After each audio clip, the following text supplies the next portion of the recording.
Manolotra ny arahaba tompoko saika mbola ambany hatrany ny tsindrin'ny atmosfera eto Madagasikara. Vokatr'izay indrindra dia mora kokoa ny fiforonana oram-baratra manenka amin'ny faritra maro eto amin'ny anositsika, afa-tsy ny any amin'iny faritra atsiminy ihany no maina ny andro amin'ny ankapobeny. Raha mahakasika ny maripana indray tsy izy fiovana misongadina aloha ato anatin'ny 3 andro avy fa afana sy anevokevoka hatrany manerana ny nosy. Raha ny vinany toetry ny andro amin'ny rampitso maraina zao jerena amin'ny antsipiriany dia isy sisan'orana tandrifindraona vao maraina ny amorontsiraka mifaritra Atsinanana, Vatovavy ary Fitovinany torak'izay ihany koa morontsiraka mifaritra Sofia sy Boeny. Andrahoana na andrahoana mitsitokotoko vao maraina fa tombanana isava miandalana ihany zay rehefa misandratrandro ho an'ny afovoantany iray manontolo sy mifaritra avaratry ny nosy. Mifaritra hafa kosa dia maina ny andro amin'ny ankapobeny na ibahan-toerana kokoa ingaby masoandro indrindra ny amin'iny tapany atsimo Madagasikara iny. Raha ny tolakandro kosa indray dia andrahoana na andrahoana mitsitokotoko mety isy ihany erijika isina orana tandrifindraona eny antsefatsefany eny ho an'ny faritry Menabe, Iorombe, Anosy ary Atsimo Atsinanana.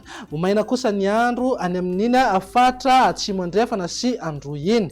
Mifaritra hafa kosa dia saika isy orana tandrifindraona mitsitokotoko mety arankotroka indraindray.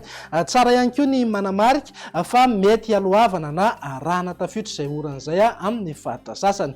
Raha ny vinan'ny maripana indray manodidina amin'ny 40 hatramin'ny 30 degré zao ho an'ny afovoantany, 20 hatramin'ny 30 degré morontsiraka Atsinanana ary 40 hatramin'ny 5 degré kosa ho an'ny morontsiraka Andrefana. Ananky eo amin'ny 7 hatramin'ny 30 degré maripana ambony indrindra any amin'ny faritra Sofia sy Menabe. Raha ny vinan'ny toetry ny andro mandritra ny krismasy kosa indray ary dia saika ho maina aloha amin'ny ankapobeny any amin'iny tapany atsimo Madagasikara iny na andrahoana mitsitokotoko amin'ny ankapobeny. Mifaritra hafa indrindra ho an'ny afovoantany sy ny tapany avaratry Madagasikara dia isy oram-baratra avokoa, mety hirotsaka aloha izay orana izay amin'ny faritra hafa. Raha ny vinan'ny maripana amin'ny Noely izay dia eo amin'ny 17 hatramin'ny 30 degré zao an'ny afovoantany, 20 hatramin'ny 30 degré morontsiraka Atsinanana ary 20 hatramin'ny 30 degré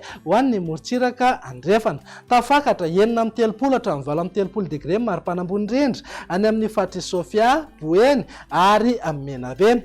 Vinany toetry ny andro ny talata ary namaranantsika sahady dia saika mbola maina hatrany aloha ny any amin'ny tapany atsimo sy Atsimo Andrefana iny fa mifaritra hafa dia mbola hita taratra eny ihany ny oram-pahavaratra.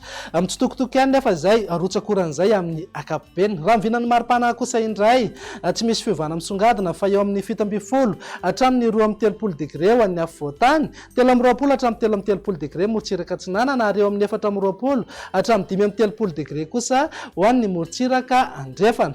Tsy misy fiovana ihany koa maripana ambony indrindra any amin'ny faritra Sofia sy Menabe fa enina amin'ny 30 degré hatrany ny maripana ambony indrindra. Dia izay indray vinany toetry ny andro ato anatin'ny 3 andro avy manome fotoananao ho amin'ny manaraka indray. Izay VT mety Madagasikara dia mirary krismasy sambatra ho anao. Veloma tompoko.